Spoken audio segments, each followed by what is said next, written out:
Welcome to our signature trading opportunities. This is part 2. It's January 15th, 2015, 4:30 Eastern. We'll go for about an hour and 20 minutes. We have a hard stop about 10 minutes till 6 Eastern. So thank you everyone for being here. Great to see you all. And please type your questions in the box. We are recording this. We'll have it uploaded to the site. It might be a little bit later tonight. Give me a couple hours. Might be done by 6. We'll see. And Mr. Dalton, I'd like to introduce Mr. Dalton, and Jim's got a lot to talk about. We have a full time here, so enjoy the presentation, and thank you everyone for taking time out. Thank you. Let me give you a little background behind what we call signature trading opportunities. We get people emailing us or people calling and saying if they become part of the intensive or clients, do we give them, say, trade setups? And our standard answer is no. We don't believe in such things as trade setups. Where you buy it automatically here and sell it here. And of course, a lot of people drop away because that's what they're looking for.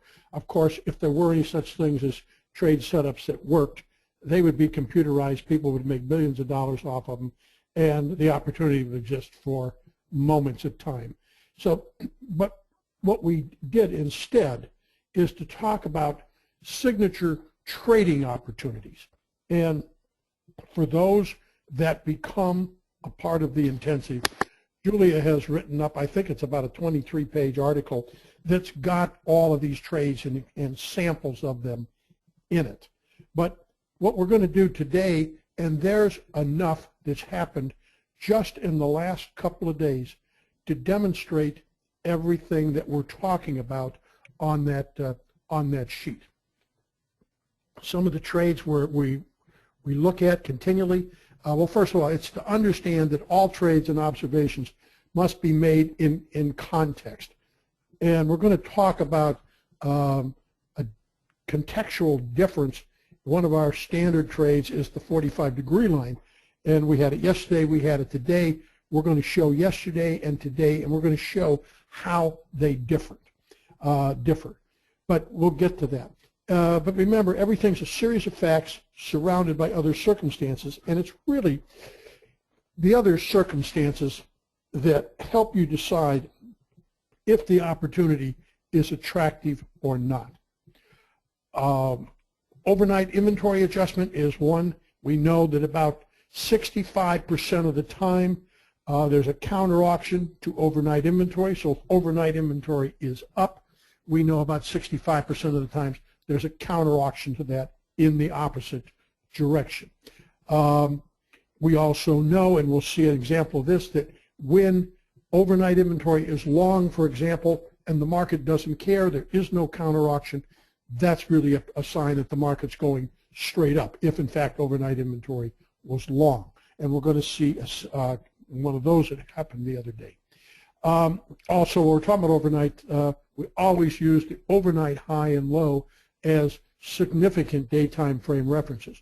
And you'll see that the overnight low came into play today. Look above or below a range and fail. We're going to look, one of the first examples we're going to look at is showing 2 examples in crude oil that happened. One on a breakout yesterday and one on a upside breakout failure today. So and then we also have breakout of range and accelerate. We'll look at profile balance areas, breakouts, and breakout failures.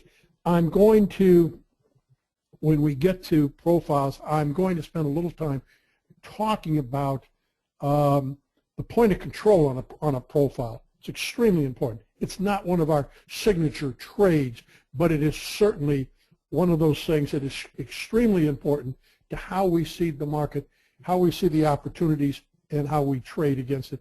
And you're going to see that that became so very important this afternoon with the S&Ps. Getting on a potential developing trend day using a 30-minute bar. We don't have an example right now to fade a single tick failure, but it's in the article. We'll talk about it a little bit later. Trending pattern, poor highs and poor lows. printing, potential repair. We will talk about that. And also pit session inventory getting out of balance, automatic buying or selling off of a major reference. So anyhow, there's about 10 of these trades overall. I talked about the 45-degree line spikes and gaps.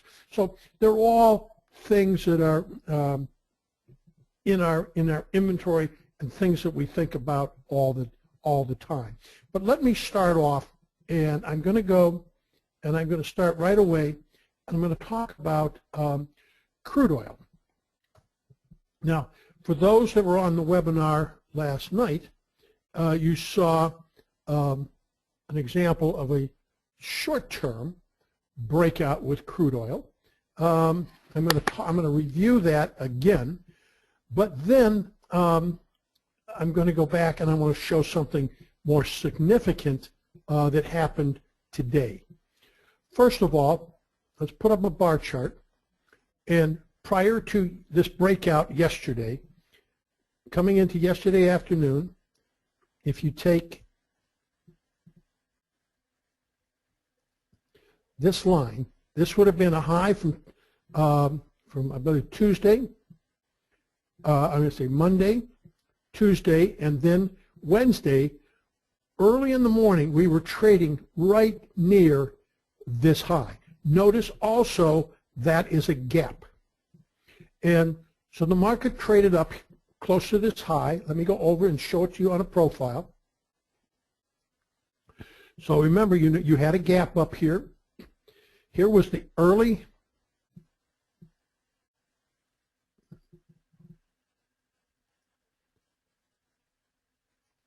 So this was the early high yesterday morning. So you had 3 ticks above it, and then you had a single C print at that time right here.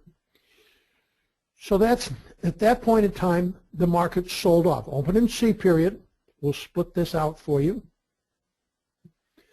Open in C period, and as I mentioned on the webinar last night, I got an email from one of our subscribers, and basically we work with the S&Ps, but it was a good client, and asked me what I thought of, in crude oil yesterday morning. And my response back was, this is what we very often at this high, it was right at this high, I said that's really what we refer to as a go or no-go level. And when we say go or no-go, that means we're at a significant reference point. Now, it may be a daytime frame reference, so it would be significant to the daytime frame, or it could be longer term. Since this is at a gap, there's a gap in there, it's going to be more than a daytime frame reference. It's going to be at least a short-term time frame reference. Now, we break things down. We call day trading. Daytime frame references are for day traders who come in flat and go home flat. Short-term references are for short-term traders. Short-term traders we define as 3 to 5, maybe up to 9 or 10 days. They have a large amounts of money. A very, very high percent of the trade that you see taking place in the marketplace is conducted by the short-term traders. Like I say, some of these pools of capital are billions of dollars. They're very active, and I think they very often act in concert, or they figure out what other like-minded short-term traders are doing. Daytime frame traders don't take markets outside of the previous day's range or a couple of days range. That's the job of the short-term trader. So when I'm looking at this reference yesterday, when I got the email from our subscriber, and I said, this is a go, no-go area. That means if you don't go through here, more than likely you're going to break pretty quickly. As you can see, it did not take it out, so you got C, D period. You got a pretty good break in that period. Now, notice that value, here was the value, the blue line was the value from the day before. Now, value yesterday was higher. So we had attempted direction of this market from C period on was attempting to go lower, and value was overlapping to higher. That's very significant. We always start off, we say, what was the market trying to do, and how good a job did it do of what it was trying to do. So the market from C period on was trying to go lower, and in the process of going lower, all the market got was overlapping to higher value. That is positive. And when that happens, it's very common. With the markets trying to go lower, you get overlapping to higher value. It's very common that you're going to get a late rally. And the reason being is they're trying to sell the market off, and they're really not getting unchanged or lower value. That means inventory is getting pretty short. So late in the day, as you come down late in the day, people have been trying to short this. They were trying to short it in C period, D period, E period, F period, H period, I period, J period. I want you to feel what was going on. These traders were trying to sell that market off all day yesterday. Remember when we said these trades, these signature trades, they have to be viewed in context. If you view them in context, they're far easier to understand. So the context here is that early in the morning, we came very close to a previous day's high. That previous day's high is the bottom of a gap. So you can pretty well guess that you're going to have stops where above this high and above, because the gap stops up there. So that's the reference point. You can be pretty well assured you're going to have stops there. And, you know, can I tell you exactly? No, but it's just such a place that if you have any experience in the market, if you have the bottom of a gap, there's going to be stops right above that gap. Now, yesterday morning, when you trade just short of the high from 2 days before, guess what? What do you think traders are going to put in here just above yesterday morning's high? When they shorted this market because it didn't take out this high, what do you think you're going to find right above it? You're going to find more stops. So your stops have accumulated. You'll have stops from here at the bottom of the gap. You will have accumulated more stops right here. So that's, again, as we're understanding this context. And now the market is trying to trade lower in C, D, E, F, G, H, I, J. All day long, it's trying to trade lower, and you're getting overlapping to higher value. Now, we talk a lot about your trade environment. So many people have trouble being successful traders because they are addicted to price. Once you learn to begin to internalize the idea of value, I believe you will find a huge turnaround in your trading. That change isn't going to take place unless you change the different indicators that you have on your machine, or change your environment, because you want to make sure your focus is on value. So now we see that the market tried to go lower. We got overlapping to higher value. We've talked about the context, and the context was there would be stops here. Did we know stops would have increased here? Now let's go to see what happens in K period. Let's also talk about something that's not really very scientific, but trading is a game. Anybody that, a lot of people want to make trading a science. It is not a science. It is a game, and there's some people that play the game very well, and there's some that don't play it well at all. But I can pretty well tell you that there are short-term traders out there, and remember, these short-term traders have a lot of capital at their disposal. So late in the day, they're able to push the market up here. They get the morning stops, they get these stops, and then, as you can see, the game, there was a lot, they made a lot of money. They pushed that market very, very high. Now, before I go on, this is one of our signature trades. Looking for, one trade we look for is an upside breakout. Another one of our signature trades is look for an upside breakout failure. So in this case, there's your upside breakout. You've got your stop to get in here, and you've got your stop just a little bit below here. You don't want it to come back in. Now, before I go on, are there any questions just related to what I talked about in the crude oil trade from yesterday? I want you to understand value. I want you to understand the gap where the stops were, and more importantly, this idea of the game playing that takes place in the market. Those are real. And if I can sit back here and see that there's stops there, there's an awful lot of people that can do the same thing. And if they've got the money to get this market going, that will happen all the time. Okay, Julia, any questions just relative to what the example I just talked about? Yes, sir. Thank you. Someone's commenting that the move down was due to the oil inventory number and also that we had balance from D period to I period. Do you have any comment about that, or would you agree? No, and I really don't. It's to me, yeah, we had balance in here. No question, we had balance in here. But I think the bigger pieces are attempted direction was down, no matter what caused it. And one of the things that I've talked about, and my largest client base I've ever had are from the crude oil floor, crude oil traders. And our largest, best client is a crude oil trader. One of the things that I have talked about so many years is not to pay any attention, not even listen to the numbers that come out when they talk about, you know, API or crude or anything else. Look only at the market. Looking at those numbers will give you cognitive dissonance. So, and you'll find that my really good traders, they have taken that to heart, and they'll tell you the same thing. Okay, so yes, it was balanced. It was balanced up there, but I think the bigger thing was value, over up to higher value, stops here, and they came up and got those stops.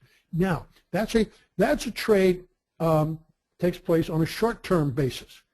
That's an upside breakout, one of our signature trades. Now, let's take a look at an upside breakout failure. If you look at crude, yes. Excuse me. Someone's asking, is J period the breakout, or was it K right above the C period? Before you move on, just so she's with us on that. It depends on what kind of trader you are. I have no problem. I have no problem with you taking the J period breakout, you know, because you were balanced in here. I probably wouldn't have, but I probably would have been more interested in the real trade I see. I said this is the clear trade. When it gets up above here, make it happen. If you're a quick trader, the real opportunity is when K period comes down to within a single tick of the H period high. That's a classic type of thing. It goes back to a previous reference bar. But so the one tick, you could have gone with J, you could have gone with K. The clear trade was right here, because once it does this, it's already happened. It's underway, and this is either going to go or it's going to fail very quickly. Here, you don't know. You got to be a little more agile, because you know it could stutter here. It might not go. It could sell off the first time. Once you get here, it's either going to go or it's not go. This gives you a little more anxiety, but that's a choice. Okay, so that's a couple ways to do that. Now, let's extend that. So we get this wonderful close yesterday. Market's up 5% or so. Now, and everybody's all excited, but let's look across. We had another 1, 2, 3, 4 days, and we had another gap. We had another gap. So this morning, what does the market do this morning? It breaks above, it goes into this gap, it breaks above this 4-day trading range. Now let's look at, on the market profile, at an upside breakout failure, which is another classic signature trade. Here is the trade. The market opens on the high, and I'll put this in a little smaller increments so you can see it, although I trade it in threes. The market opens at the high, gets with all the shorts, and then it sells off immediately. Okay? So several things here. Again, we're talking about context. One of the things that we continually stress is observe how much confidence there is around the opening. A low confidence market will go back and forth through the opening several times. A high confidence market moves quickly away from the opening. The crude opens on the high and it begins to sell off. That is a must-do trade. I know it's hard. It's scary. The market's up that high and it's gapped higher. It's gapped higher. But when you get that kind of an open and drive, that is a good trade to go with. Now, this brings us to something else. And the something else we have are the gap trading rules. And the gap trading rules, if the market gaps higher and attempts to fill the gap and doesn't fill that gap, then it's a go with situation. In other words, it opens higher, comes down, it can't fill the gap, and at that point in time, you want to be able to go with that trade. You want to buy. Gaps higher, comes down, can't fill the gap, you want to be a buyer at that level. Okay? In this case, we're not looking at yesterday's range. And I said context is everything. I'm really looking at this multi-day balance. So I break out, or I see the market break out above the 49.45 level. It's open and drive right through it. That's your short right there. You have an upside breakout failure.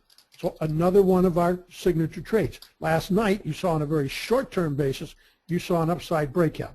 Now, on the following morning, you see an upside breakout failure, which is another one of the trades that Julia has written up. Then the market, and let's spread this out, A, B, C, D, E, and at one time frames lower for the first 1, 2, 3, 4, 5 periods. Okay? Now, at that point in time, we're still within the spike from yesterday. We haven't taken that out. Let me show you something. The base of the spike, and the base of the spike is going to be right here from the breakout. The base of the spike is your short-term support. So if you'll notice that the market came down just a couple ticks above where it broke out from last night in that spike. So that was your short-term support. Now you've got multiple things going here. You looked above the 4-day balance. You failed the destination trade. Once you look above this 4-day balance and fail, your destination trade is the bottom of the 4-day balance. So if you take a look across here, that trade in the 5th period completed the destination. It completed the destination. It was an upside breakout failure. It re-entered. Once it re-enters that range, the destination trade becomes the opposite extreme. Does that mean it has to happen? No. But what you want to do is have a target to look at and say, what could this trade do? Because anytime you put a trade on, you put the trade on and you monitor for continuation.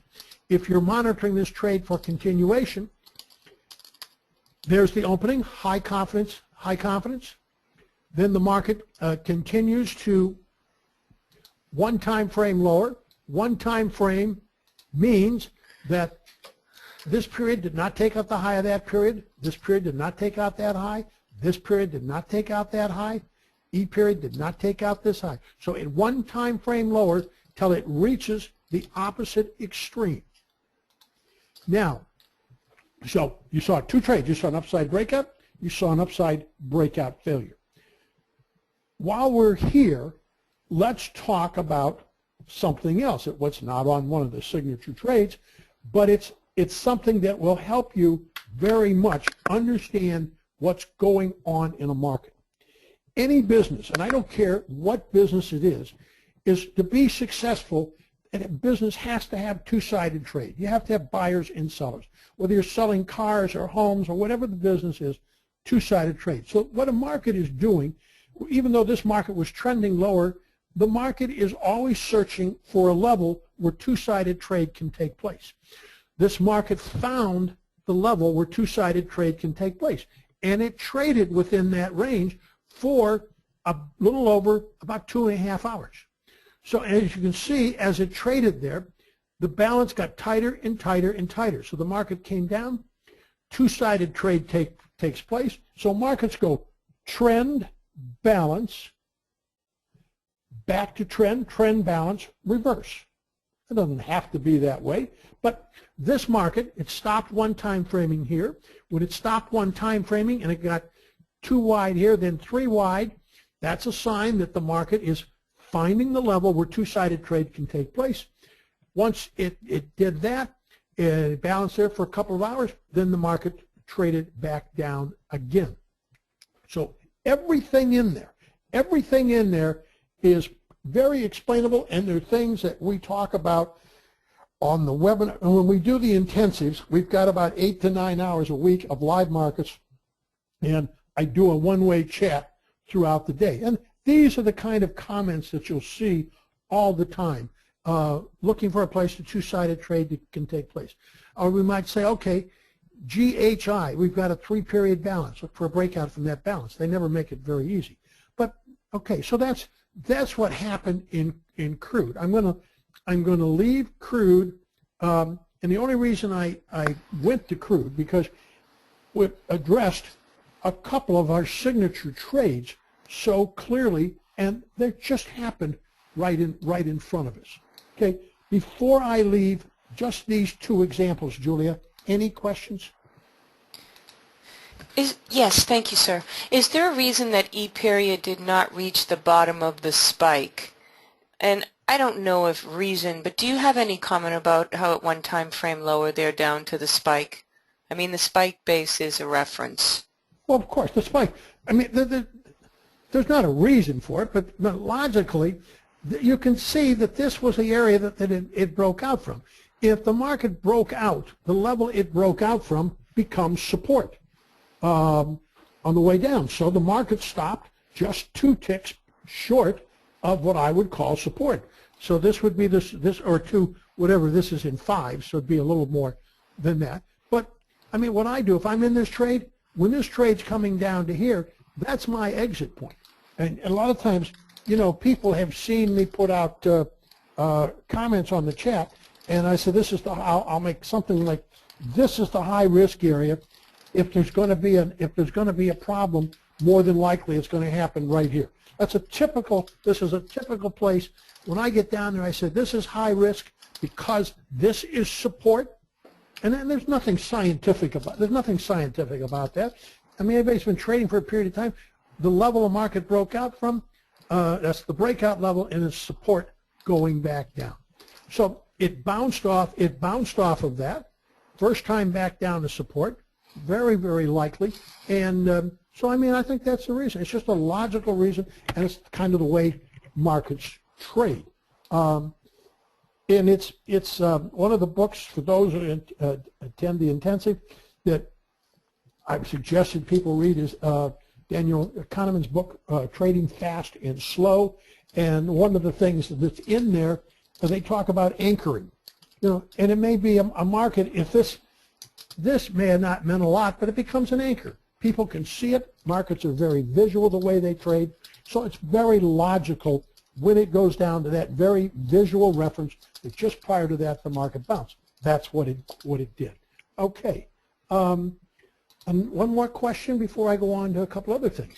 Yes, thank you, Jim. On the crude 30-minute chart, I see an obvious quote-unquote topping bar. The last bar of the pre-market period, the low was $50.16. I'm sorry, what are we talking about? There's the overnight prior to opening in crude, there were 2 30-minute, there was a topping bar in the pre-market. I have no idea what a topping bar is. Well, just maybe it was retesting on a prior overnight bar. If you have the overnight there. There's the overnight. Well, if you split it out, it might be a little easier to see. But he said close to the pre-market. Maybe he's talking about that Z period spike up. Was Z the last period? Yeah. Okay, so yeah, that's the overnight. Yeah, and I don't.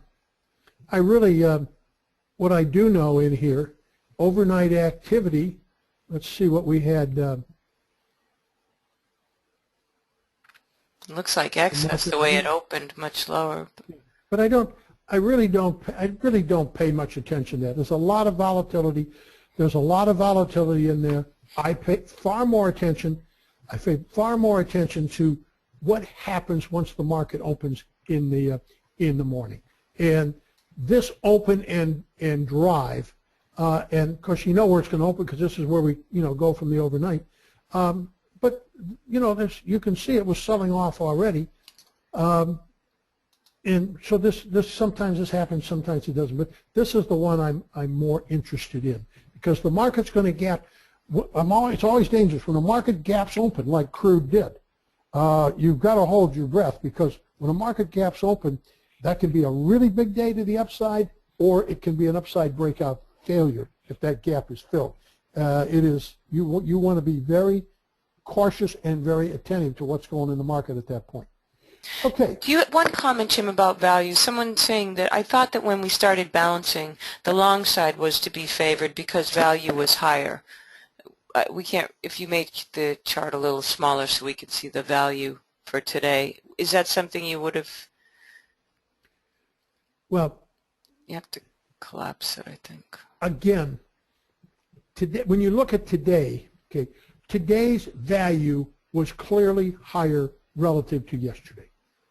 Okay, but this isn't a science. When I look and I put that aside, and what I was looking at more than anything else is the upside breakout failure to here, and we went down and closed below that failure, and we closed back down into this range. Yes, value was higher today.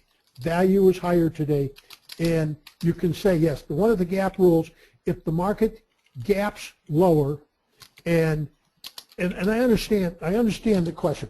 One of our rules is when the market gaps higher, closes the gap, but value isn't at least unchanged or overlapping, the odds are good that we will get a late day rally. And that is the rule. But the rules aren't absolute. The bigger picture today, this just dwarfed anything else. The open and drive, the failure above the 4-day balance, and coming back down into here. Now, for tomorrow, I will look very closely at crude, and because I have another late spike. So I will look tomorrow to see if crude opens back up above the 46.80 level and goes, that's fine. But for today, I wasn't worried. Once it broke this and closed it, that was more important than a normal gap. When you say if it closes the gap, but value isn't overlapping the higher, look for a late rally. It just wasn't applicable today. The most important thing was we looked above a major reference. A 4-day balance is a major reference, and the market failed, and you got the downside breakout failure. Okay, I want to go and I want to look at a couple of other things here very quickly. As you know, we talk a lot about the 45-degree line. Let me make this a little bigger. Yesterday, we had, late in the day, and if you were on the webinar last night, you've already heard this, but late in the day yesterday, we had a 45-degree line. And we said when you see the 45-degree line, pretty good chance that you're going to get a short covering rally. Now, if you see yesterday's short covering rally, took the market all the way up and extended on the upside. Now, I'm going to split this out.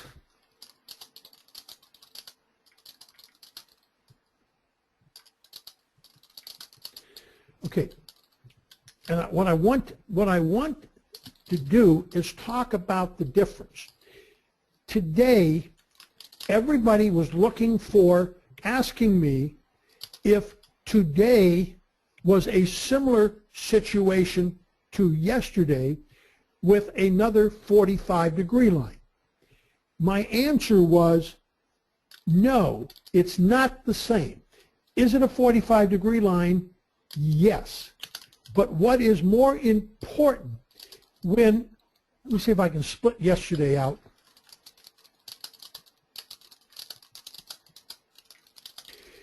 If you'll notice, here's yesterday afternoon. There's the 45-degree line. Okay, the market goes down, it rallies. It goes down, it rallies. It goes down, it rallies. It goes down. So the point of control stays up here. Every time it only goes up this far and then it breaks again, the market's getting shorter and shorter. If you look at this morning, we went G and H period. Early this morning, we weren't getting this rotation where it came down multiple times like it did yesterday. So there was a whole different scenario. This market, you got short covering because this was the fairest the point of control, and the market got short, and you had several short covering rallies this afternoon. But the difference was this one had built up substantial shorts. The amount of shorts built up in here was far, far less in this market. So you got the short covering rally because the point of control, or the fairest, what we're looking at, the fairest price at which business is being conducted is the point of control. The more prominent a point of control is, prominent being measured by reading from left to right, the more prominent the point of control is. Today, early on, before we started to get the rotation, it was, at 6, it was only about 4 or 5 wide up here. What is this? 1, 2, 3, 4, 5, 7 wide up here in H period. Yesterday, it's a total different shape. Maybe about the same length because the POCs were only a few ticks apart. But you kept getting more and more rotation down here, back up, more rotation, back up. And that really put the pressure on. Another thing you'll find yesterday, this went down, looked below a trading range. Let me go to CQG. Let me show you. This is similar to what we talked about before.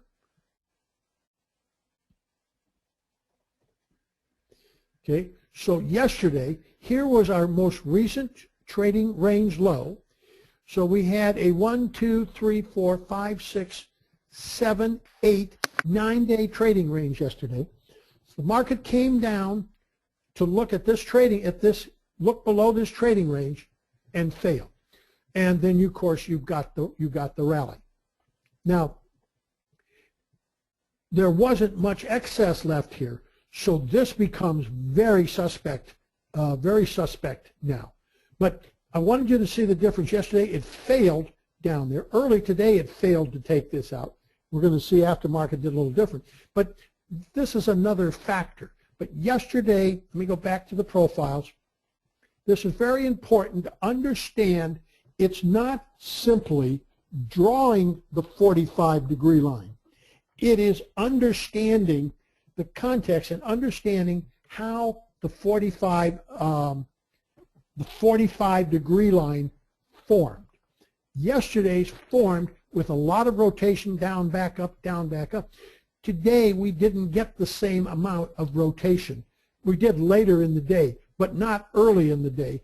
And later in the day, when we got the rally, we rallied up to here. When you get the rally late in the day today, because it wasn't as short as yesterday, once you rally up, short covering can weaken a market because it removes the potential buying power.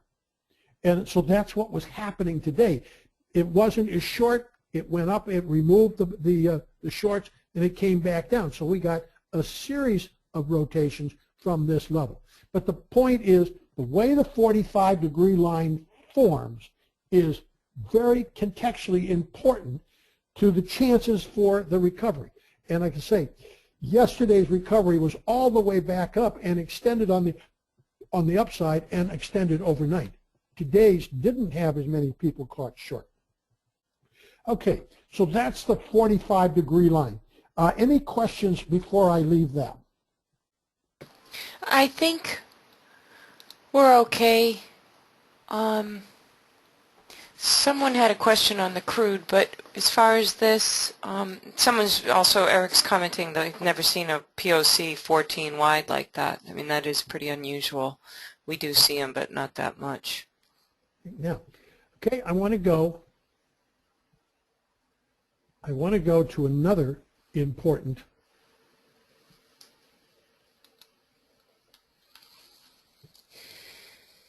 situation. Again, this is one that happened recently. Okay, coming in to the 13th,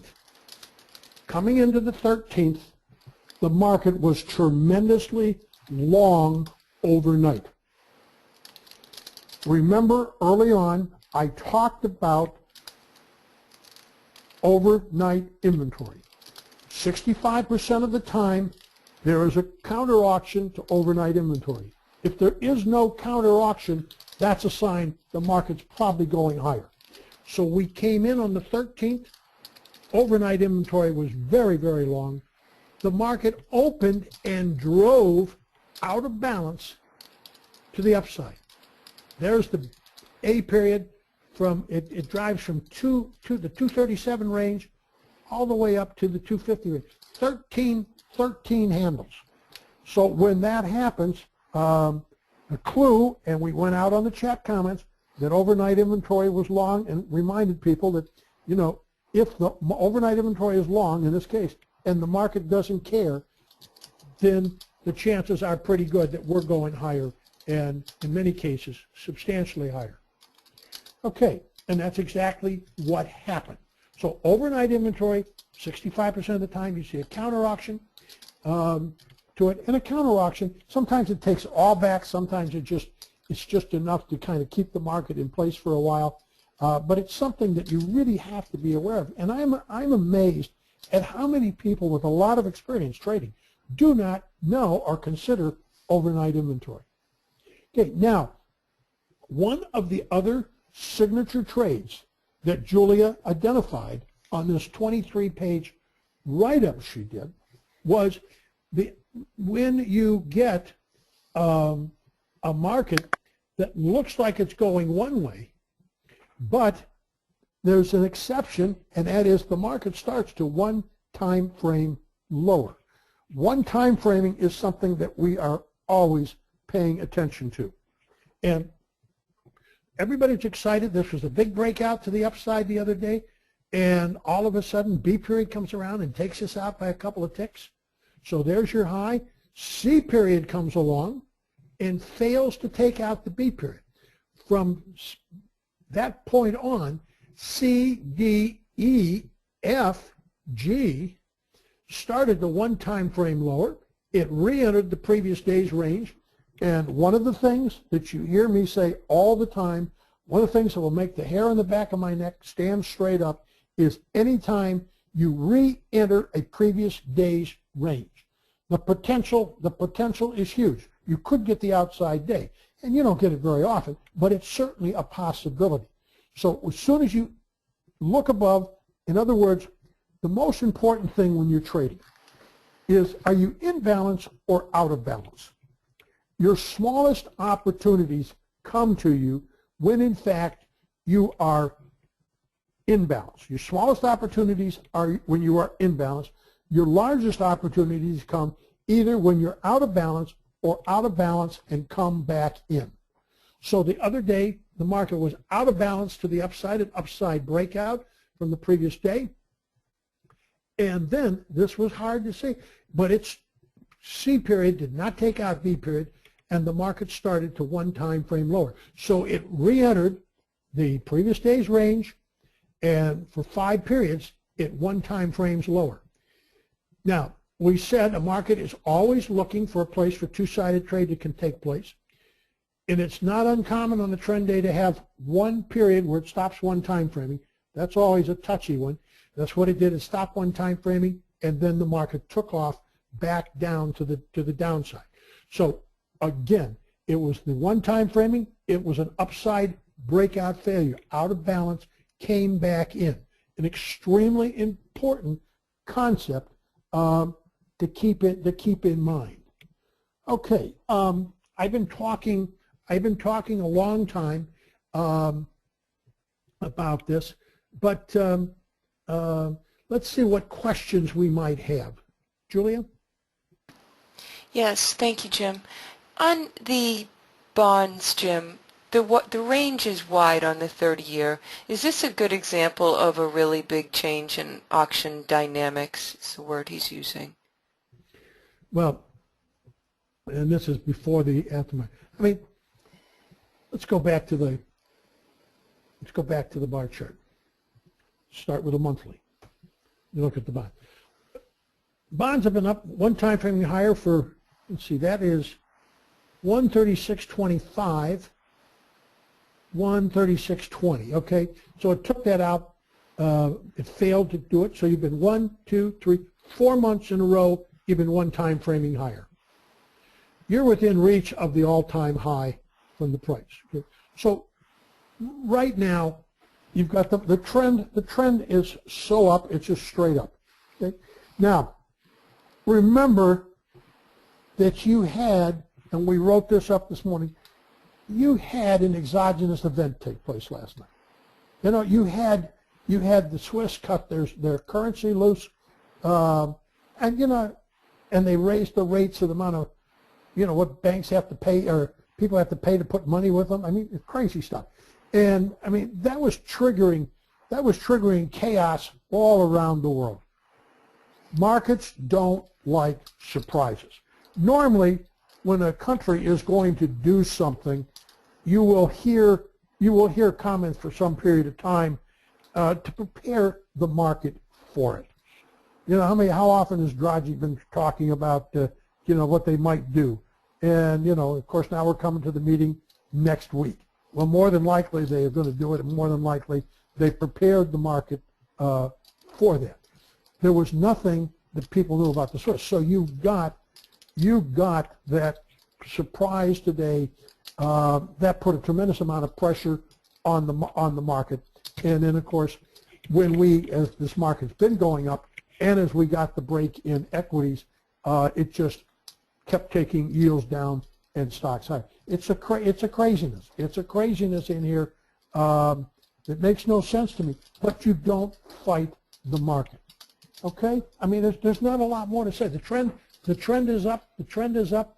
We got above this 2-month high, and guess what? You're going higher. If you come back and look on a daily basis, you know, you came back up. You got a 2-day balance, and my guess is over probably after hours. Yeah, so we made another big breakout to the upside after hours relative to weakening stocks, etc. Okay. Other questions, Julia? Yes, thanks, Jim.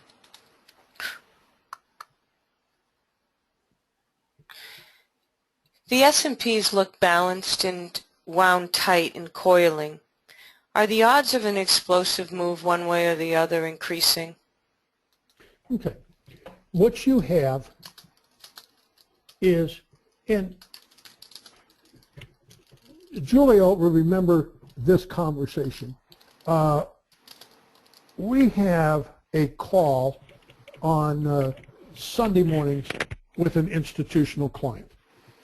And one of the things that I pointed out last week was the market broke down. It re-entered this previous 3-day balance. And when it entered this 3-day balance, it did not complete the move all the way to the bottom of the range. And it looked to me like what happened, the market got too short, so it needed a short covering rally first. But this never looked completed to me. So now the market, it broke, it rallied up, and then we were in a call this 1, 2, 3, 4, 5, 6, 7, 8, 9. Today makes 10. 10-day balance.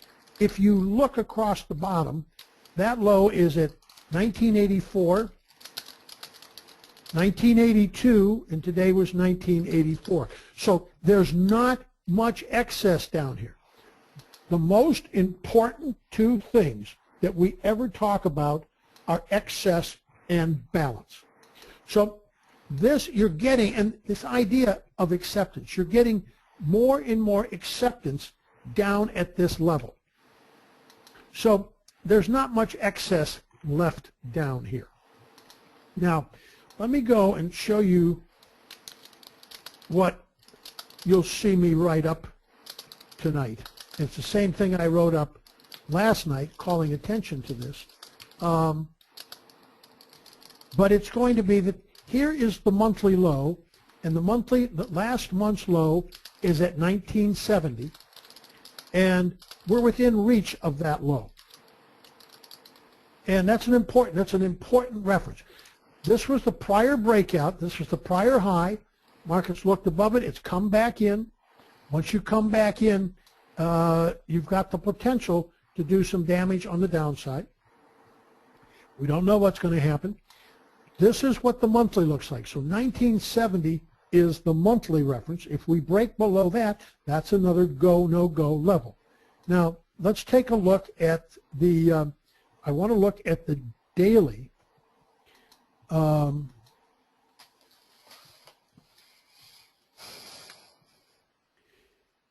Here is the 3-day balance, 1963. So we just got done saying that the monthly low was at 1970. The more important low to me is not the monthly low. The more important low to me is the 1963 low that we see at that 3-day balance.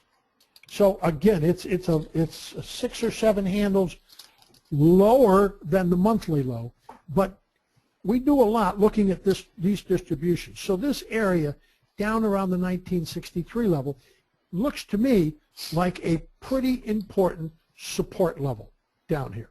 So now if we come in tomorrow, we have a 10-day balance, and then the question is, do we get a downside breakout relative to the 10-day balance or trading range? And as you can see, if you look in the overnight and look in the electronic market, we are down below these lows, and so we have a potential to gap lower tomorrow. So we have a potential go, no-go situation tomorrow. Either look below this and fail, or look above this and begin to rally.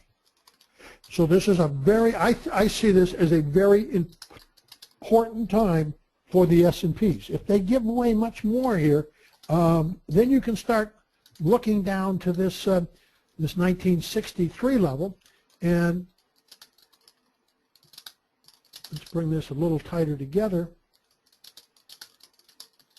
And you get down below the 1963 level. You know, you're all the way down. The next support looks to me like it comes in right down around the 1950 level, someplace down in here with these at this low. This was the last low before the market made a big rally to the upside and made new highs. This low is at 1952. Most people wouldn't see that as a reference, but I see it as a reference simply because this was the low, and from this low, the market went all the way back up and made new highs. So that's what I'm looking at. But right now, coming into tomorrow, we are in the overnight market, on the electronic market, we are currently trading below a 10-day trading range or a 10-day balance. Balance and excess are the two most important concepts that we deal with. So this is going to be very interesting in the morning, and you probably need to pay a lot of attention because it's probably a classic go, no-go situation. It falls into break out of balance or break out of balance and fail. So right here tomorrow, when we talk about this 10-day low, we talk about, these are what we call the balance, the balance trading rules. The balance trading rules, when you're near the end of a balance, the rules are either stay within balance, look below balance and fail, at which time the potential destination trade becomes the upper extreme of the balance, or look below balance and accelerate lower. So tomorrow, if we look below balance and accelerate lower, my next target becomes this low at the 19 1962 level, 1961.50. But that's, again, balanced trading rules, and that also would fall very tightly into what Julia has identified as our signature trades. Because say we don't have setups. Setups are, you know, people think there's exact points you get in and you get out. If it worked that way, like I say, they'd all be computerized, and if it worked, it would be gone in seconds with computers today. So the our signature trades, they're based on context. You don't have exact entry and exit points, but you do look at the context that's going around, and here the balanced trading rules either look below balance, stay within balance, look below balance and fail, look below balance and accelerate lower. Classic one of the trades. The other day we saw a daily breakout in the S&Ps, looked above the range, which is a daily range, which is a form of balance, and failed and came back in. Okay, we've got a few more minutes. Julia, let's take a couple of questions. Okay. Eric, that's pretty far away, October 28th. But I guess if that's a prominent POC, then it's considered, and it hasn't been revisited, it is an area that could be a target if we get closer to it. I'm not looking at a profile right now. Jim, yeah. How do you plan to trade your go, no-go levels, and what do you do to minimize the whiplash at those levels? Well, I have a tendency to use options, and you know, I will, if I think I've got a shot, I will use out of the money options more often than not. But it is just what you have to do when you get to one of those levels. When you, let's say you open tomorrow, and let's say we open where we are right now. If we open where we are right now, we would be, the yellow line indicates where we are right now. So right now we are at the lower, we're just slightly below the 10-day balance. So that is a go, no-go level. So when the market, let's say the market opens here, we didn't have anything else. So first you're going to do, you're going to look and see what kind of confidence do you have around the opening. Okay? You got high confidence, open drives to the downside, you're going. Open drives to the upside, you're not going to get the breakout. Now, remember, this isn't going to be easy. It isn't going to be easy. There's a lot of volatility in this market. We spent all last year running in the 13% volatility, and now we're running well over 20. So I mean, it's a whole different atmosphere out there, and you're going to have to be a lot wider. For example, just take for a second. Let's look at today. The market, and I'm going to break this off. I'm going to split this out. The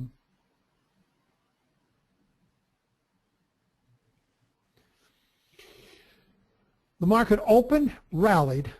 When it came back in to yesterday's range this morning, there was only a very, very slight pause at this level. Okay? It really wasn't a tough decision. It was a very slight pause, and of course, then it goes all the way back down. So it really wasn't a difficult decision. The more difficult decisions are when all of a sudden it hesitates there and spends a lot of time.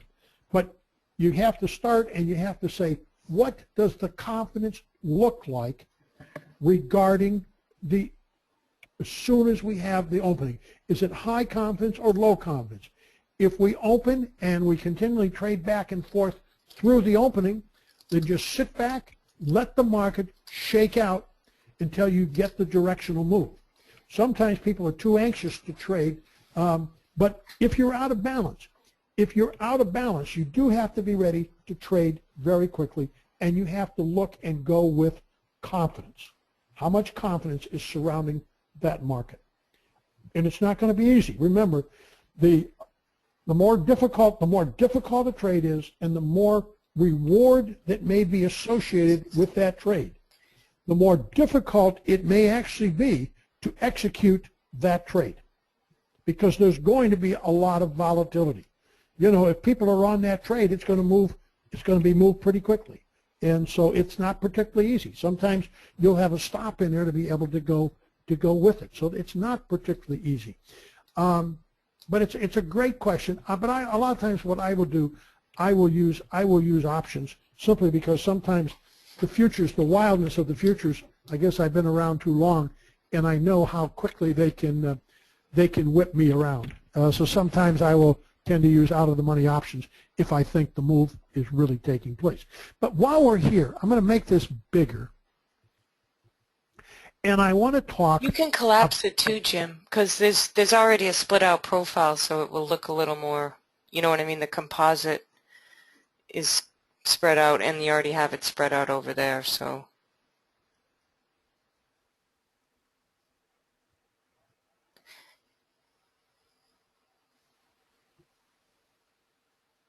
We can see more normally. Okay.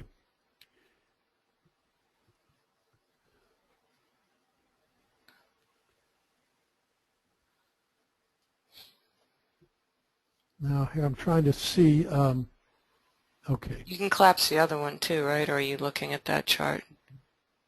No.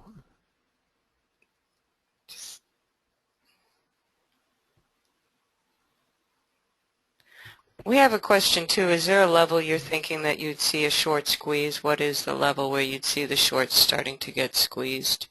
No idea. It happens when it happens. Okay. Now, because this is so fat up here today, because this is so fat, I got to be very, very alert tomorrow morning. You know, if we stay down here, this is so fat, the odds of getting pulled back to this are very high. But you also are dealing, remember, you're dealing with an exogenous event that took place in the world, you're dealing with some really bad earnings, and you're dealing with a 10-day trading range low. So there's a lot of factors involved right here, and substantial volatility. But if I don't get immediate follow-through tomorrow morning, you know, we're down quite a bit. It's a big gap right now. If I don't get immediate follow-through tomorrow morning, then it's a pretty good chance for a short covering rally coming back up there. But right now, it's off substantially. We'll see what happens by the time we get to the morning. And, of course, we do an update on the morning report as well as continual chats once the NYSE opens. But what I want to talk about here, I think this is the last major thing I want to talk about. For those that are already part of the intensive, and those that are getting the chat comments. One of the chat comments I put out this morning said that even though this is 2 ticks is technically, let me make this a little bigger, I'm sorry. 2 ticks is technically a good low. 1 tick would not be a good low, technically. But realistically, when you look at this range, when you look all the way from A up to here, up to where? Could you say what level? Up to the top. Top of just at the top of today's range. The top of today's range, all the way up to the top of today's range, all the way down here. That is a lot of range to only have 2 ticks excess on the low. So the market rallied substantially from there, but I put out a chat comment and I said, that's not much of a low for the range. Okay, and there were some people questioning because technically we define 2 ticks as being, you know, a good low and, you know, 1 tick not being a good low. But again, everything has to be viewed within context. So what you see is after the market did a lot of trading around, a lot of volatility, we came back down and again we extended in E period, and we take out the B period low by 2 ticks. Look at how much the market rallies. I went out again and say, even though, you know, it failed at that low for right now, it's still not a very significant low. And as you can see, the market did come down and extend again in G period. So the idea, one of the things that we're constantly working with is And these are part of the signature trades that we're talking about. And particularly on days like today, where the market doesn't leave a good low, and it's a good low, but it's not a significant low. So many times you'll see the market come back. A lot of times you'll see these match, a lot of times these lows will match, so it's clear it's not a particularly good low. Then the market rallies. When that happens, the trend is down, more than likely you're going to come back and take it out. Well, today there was only 2 ticks. Volatility is greater. E period was only 2 ticks above this. So from a contextual standpoint, it wasn't a very impressive low. So following these rallies, you can see the market continually kept coming back and taking those out. And what are you really looking for? You're saying, okay, this market's pretty strong to the downside right in here. You know, do I see is there any evidence that I had any meaningful buying at that level? And when I only have 2 ticks on a volatility like today, from the A period high, for example, from the A period high, which was at 2016, to the B period low at 1919, so what's that? Almost 26 handles, and I have 2 ticks of excess on the low. That surely doesn't give me any feeling of warmth that the longer time frame or any serious buyers were there to buy the break or buy lower prices. It's more of an indication to me that it's just day and short-term traders, you know, trading the market, okay? You took out the low by 2 ticks, well, we'll buy it. So again, it's constantly going through that kind of analysis.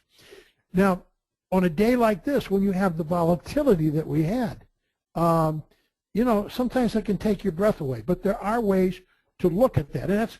And lows, highs and lows, when you have strong markets, are very meaningful, provide very meaningful information to you. And of course, you know, as I say, it finally did come down, and it kept taking those out. Even late in the session, before we're all done, we still only had 2 ticks. We still only had 2 ticks on the low, even though, you know, a lot of volatility, huge volatility this afternoon. But you still only had 2 ticks. So you never, again, had any indication that with all these lower prices, there was any meaningful buying at that level. Okay, I want to wind this up because both Julia and myself have places we need to get to. So a couple more questions, Julia. Yes, sir. Thank you. Let's see. Isn't it something to know how much control she's got to decide if your question gets answered or not? No, I'm sorry, everyone. It's just there's so many. I know there'll be a lot of them. Could you talk a little bit about the trade opportunity on January 13th when H period explored above G in the single prints below the A period, using the concept of context?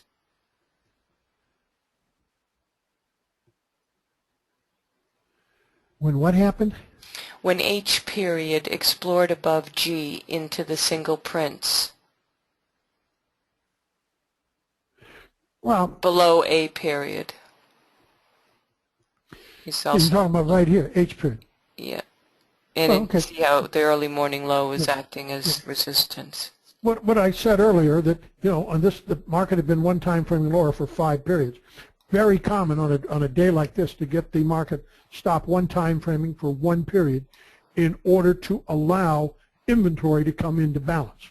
So many times the market gets too short to go any lower. You have to relieve some of that short inventory to go higher. Now, if you were on the thing last night, you heard me whining and carrying on. I saw this was a perfect short. There was the early morning low. We had a double distribution going here. And if double distributions aren't closed, it's usually a very good trading operation. I watched this and I saw it. And I thought, well, that's a pretty good short. But I thought, well, let me look at it a little longer. I'll go make a sandwich. Of course, I made a sandwich and it's gone. But that's all it was. H period allowed inventory to get into balance. It could not get into the previous day's range, or I'm sorry, into the previous early morning low. If you had a double distribution day, that is another signature type of thing we look at. double distribution days are there's another form of a trend day. So this was actually so too bad I felt bad I missed this trade. It was a great trade, but this is a trade you should do because you can get short in here and your stop is very, very tight. If you close the distribution, you don't want to be there. Okay, I'm going to take one final question because we're getting at late. So Julia, one final question. We frequently see end period runs, and he's talking the S&Ps. Today, N was so far out of balance from the point of control, it seemed like a short trade. Any comment on end period activity? The very last 15-minute runoff. Can you make that a little larger? That's what I'm in the process of doing. Okay. Thanks. Yeah, it can be very misleading. Sometimes it's interesting.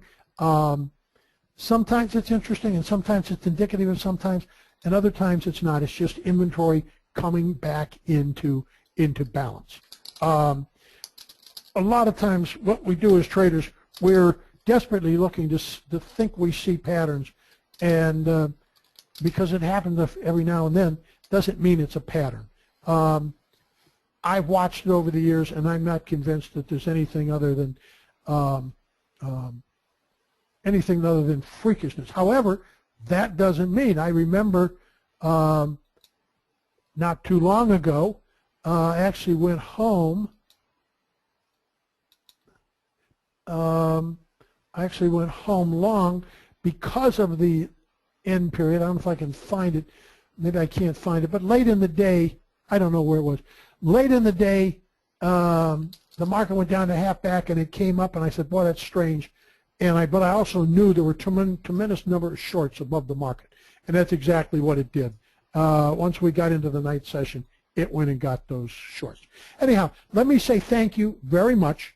For those that are already registered for the intensive, we look forward to getting underway next Tuesday. If you haven't signed up and you're thinking about it, we would love to have you join us. The intensive includes about 8 to 9 hours of my being alive with the markets throughout the week. It includes the recap and preparation report every day. It includes an update in the morning because there are substantial changes overnight. And I do a live chat throughout the day, trying to be as close as we can. What we've tried to do, individual mentorship is exceptionally very, very expensive. Julia designed this program to bring mentorship as close to you on a reasonable price basis as imaginable. And I think it's extremely reasonable. But anyhow, thank you all very much. And Julia, you drive safely tonight. Bye Okay. now. Thank you, sir. And thank you, everyone, for being here. We'll get this recording uploaded. And this is our last webinar for a while before we start again. So any questions, so if you're interested in the intensive, please give us a call. And if not, we appreciate your attendance and giving us the opportunity to share Jim's work with you. So thank you, everyone, for being here. Have a wonderful evening, and God be with you. Good night.